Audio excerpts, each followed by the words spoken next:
Now, we have the star of the show coming up. We have Mr. Garland Green, and he recorded right here in this studio, him and Mr. Carl Marshall.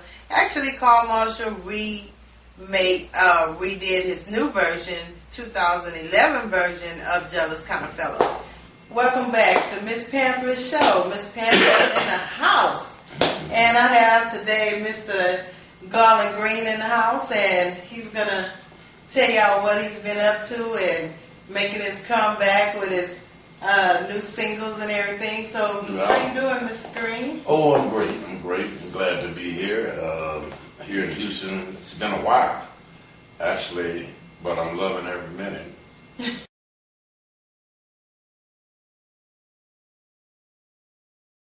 Really been a great inspiration for me because my producer and CBS Records, and one thing we got in common, he loves the Lord, and I truly do myself, and this is one of the things that is very rare among people in our business. Right.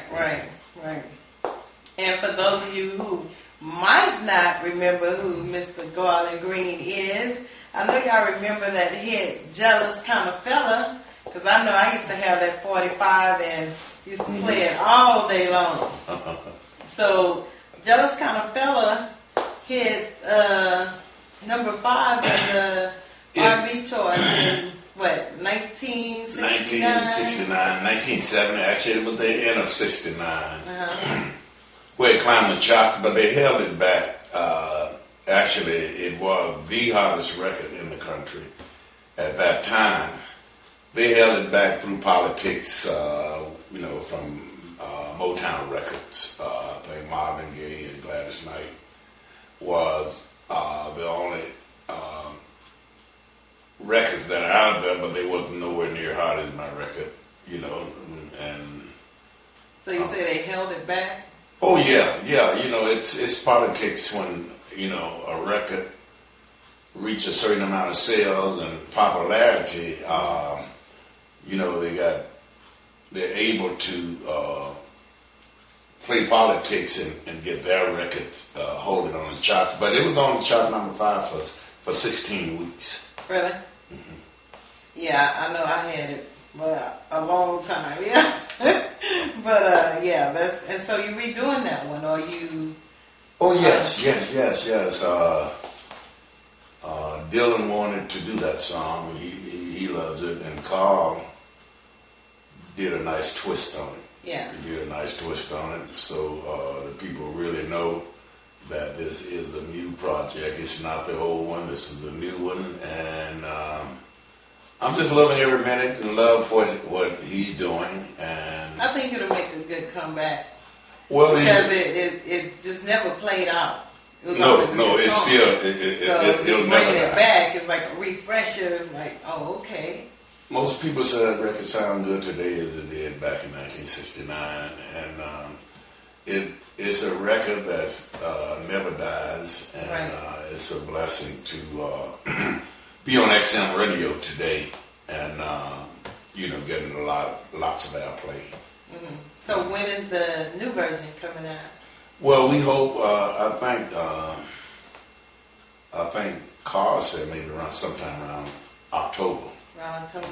And believe it or not, it's a strange thing that Carl would mention October, because that was the release date that it was out the first time, and he didn't even know that.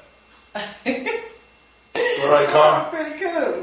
He didn't know that it was out in 1969 in October, and he mentioned last night in the studio to me that he said, we need to get the album finished because we want to try to get an October release. And I didn't think about that until just then when you mentioned it. Yeah, that's pretty cool. I can't wait till they come out because I have to get the new version.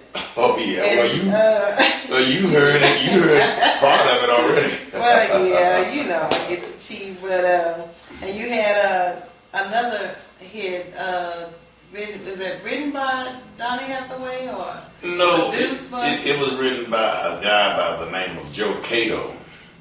which so big. I was on Cotillion label. Actually, Donnie arranged it, and when I went to Atlanta to make my record deal with them, they got excited over hearing the piano parts that Donnie Hathaway had put on that song, and become interested in Donnie, for playing that, for the sound that he had on the record. And Donnie became a great success with Atlantic Records.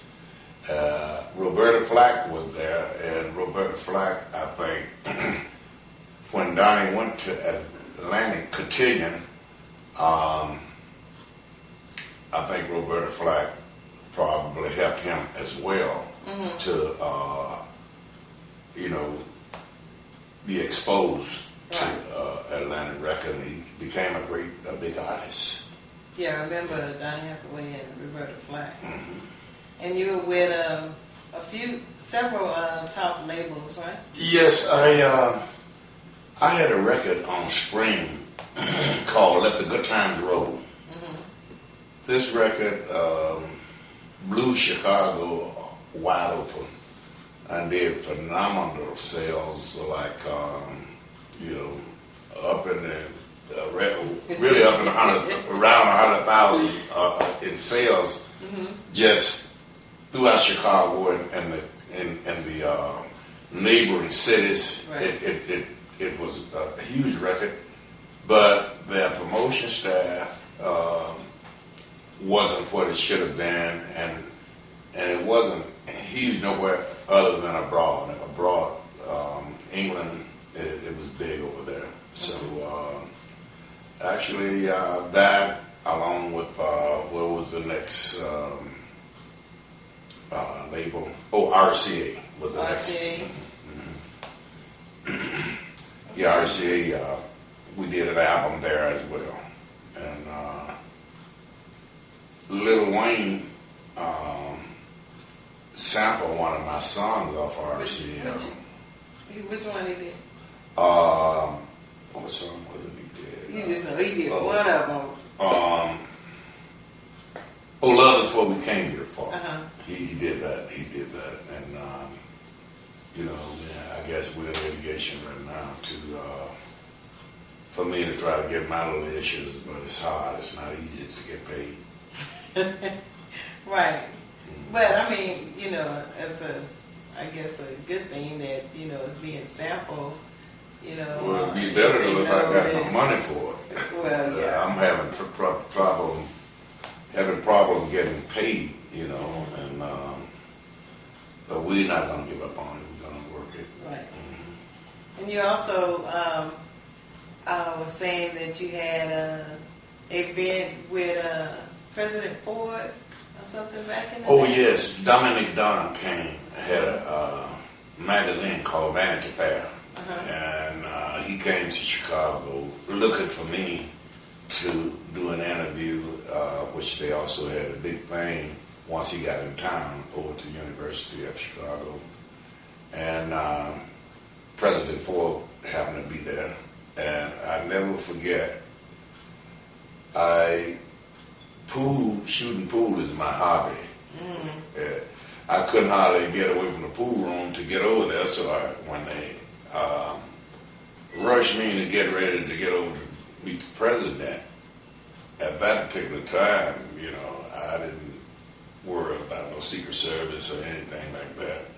I walked in and walked past all the Secret Service people and walked right up to President Ford and shook his hand. And I said, I know that wouldn't be allowed today to know president for, right. A guy you can't get close and everybody running. And the word was out, I guess from a lot of the guys that was feeling a little, jealous of these people coming to Chicago to interview me. And which at that time I was a very young man, and I could hardly get away from the pool room to do some things because I love to play pool. I love to play. I used to play on a very high level, and that was my hobby, So, well, it seems like you have a whole list of events and things that went on. So, oh yeah, for sure. Chicago has been so great for me. It and you also had what is that? Mother's Day thing? Oh, yeah. A guy by the name of Bill Craig called me and asked me to speak to someone down there. Jimmy Dean, the sausage guy. Right. He wanted me to do a soul virgin on a song that he had out himself. And he wanted me to do a soul version of it. And it was called Our You Mom. And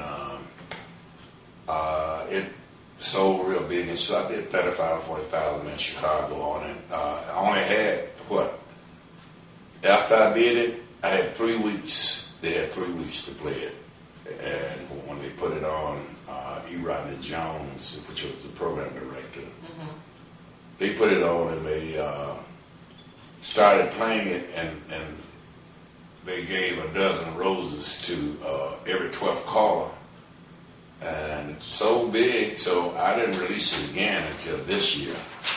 And this year it became a phenomenon for Mother's Day. I had it out in time for Mother's Day this year. So it's gonna constantly. It's a very good record. It's on YouTube and CD Baby.